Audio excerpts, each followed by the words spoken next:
je suis Mohamed Ben Khald, président de l'Association des Tunisiens en France, en Aquitaine, dans le sud-ouest de la France. Et notre association, elle existe depuis 1986 sur l'Aquitaine, mais elle existe sur le plan national de la France depuis 1981. Donc, nous regroupons plusieurs sections: Toulon, le Nord, Annecy, Toulouse, Bordeaux, Marseille, Nantes, et j'en oublie d'autres. Donc notre travail surtout,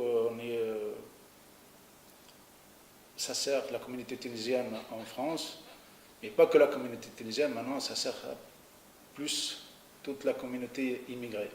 Et on travaille beaucoup plus avec nos camarades algériens, marocains aussi, avec l'Afrique, le Sénégal, la Côte d'Ivoire.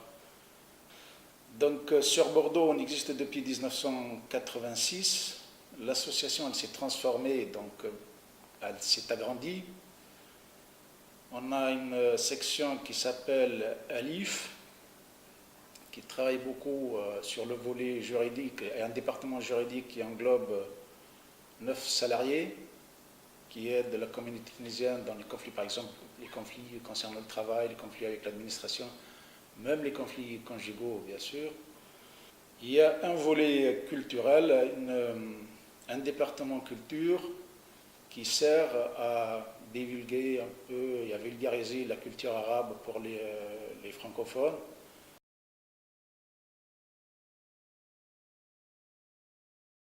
Oui, alors nous on a découvert, bien sûr, comme tout le monde, les horreurs qui ont été commises par la police de Ben Ali. On a vu quand même qu'il y avait beaucoup de blessés, beaucoup de victimes de la police.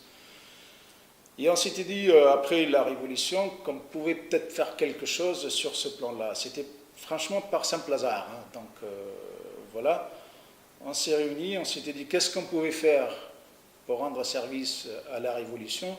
On a choisi par hasard ce secteur-là. Donc voilà. On a contacté des amis qui sont ici en Tunisie, parce que nous, on ne connaissait personne, en fait, on connaît, mais on ne connaissait pas, on n'avait pas dans nos familles des gens qui sont blessés. Donc ils nous ont aiguillés sur quelques cas. Donc on a délégué une personne qui est venue voir ici sur place.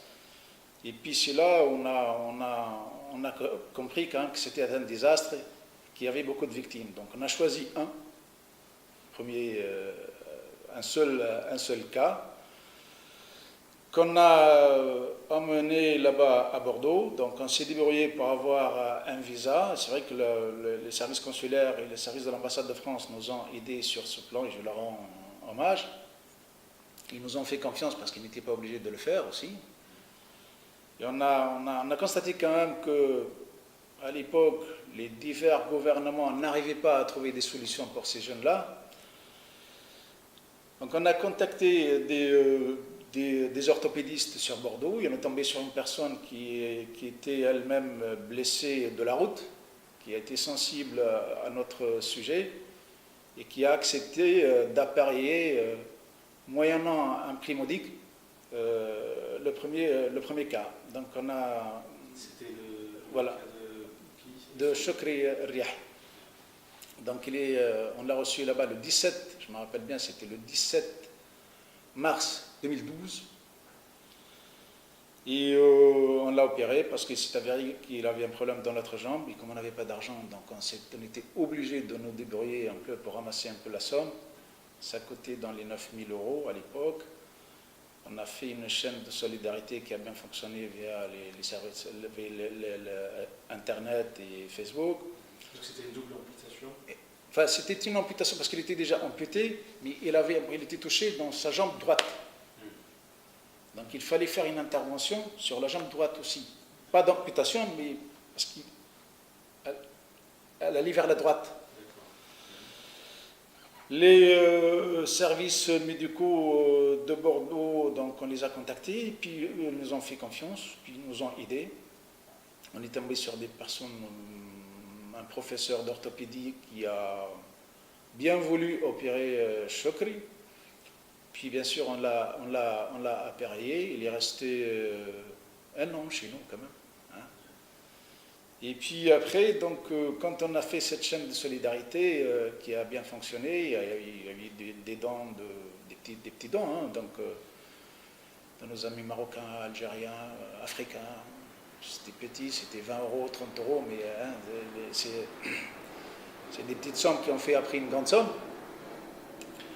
Et puis on a eu la solidarité aussi de nos compatriotes qui sont dans les pays de Golfe, que je leur rends hommage parce qu'ils nous ont aidés, ils nous ont envoyé un peu d'argent. Et puis on est entré un peu plus dans le vif du sujet, et puis on a réussi à faire venir 8 personnes. Hein. Et puis on les a appareillés tous. Ils sont 8 blessés de la Révolution. Donc ils ont séjourné. Ils ont séjourné à Bordeaux, hein, donc pendant 2 mois. C'est une maison, donc une résidence fournie par la mairie de Bègle. Exactement. Donc la mairie de Bègle nous a mis à la disposition une maison en plein centre-ville. Et on a réussi quand même à les appareiller tous. Ils sont rentrés tous. Et après, une deuxième fois, il y avait 2 autres blessés qui ont été envoyés au Qatar et qui n'ont pas été blessés à l'époque. On a réussi à les faire venir. C'était Muslim Qazdallah et Walid El-Kasraoui. Donc Walid, il est venu. On les a aussi appareillés, puis ils sont rentrés. Voilà l'action, si vous voulez, sommairement et globalement, comment elle s'est passée.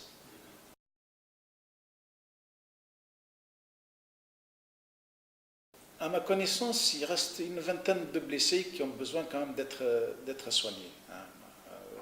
Nos amis qui s'occupent d'eux ici, je les ai vus la semaine dernière, ils m'ont dit qu'il restait à peu près une vingtaine c'est pas beaucoup, hein, vous voyez, c'est quand même pas énorme hein, pour un État de soigner 20 personnes.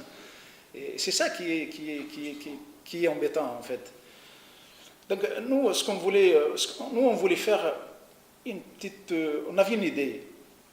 Et cette idée, elle nous est venue comme ça parce qu'on les a reçus là-bas.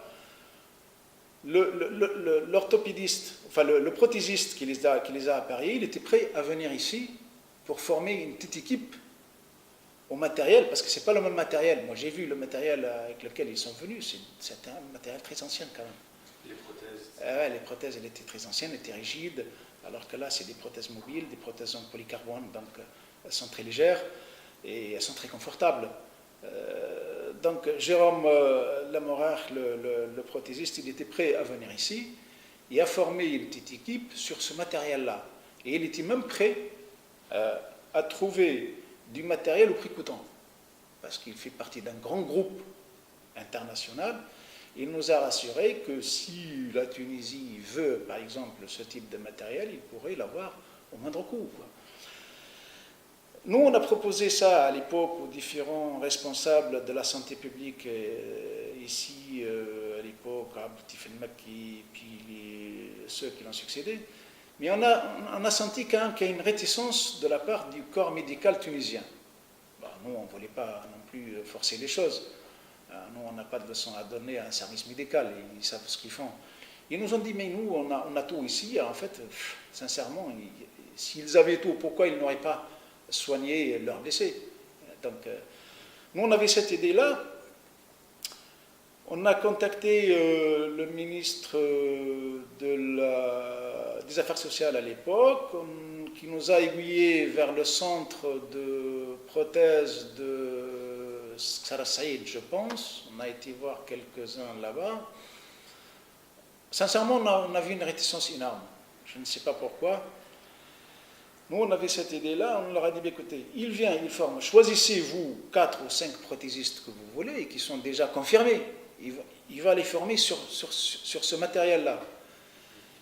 Et on leur a dit, pourquoi pas, hein, faire d'une pierre deux coups, former les jeunes blessés eux-mêmes à travailler comme aide.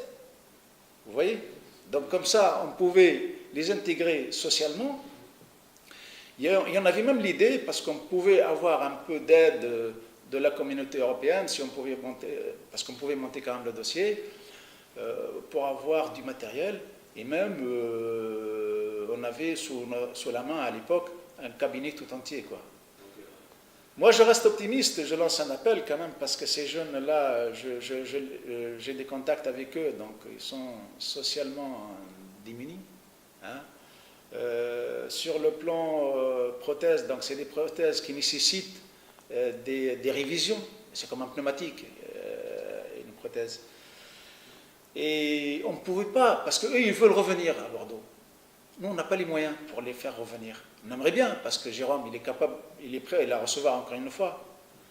Mais on n'a plus les moyens, si vous voulez, financiers pour les recevoir encore une fois. C'est pour ça qu'on voulait quand même que ça se passe ici, en Tunisie. Voilà. Et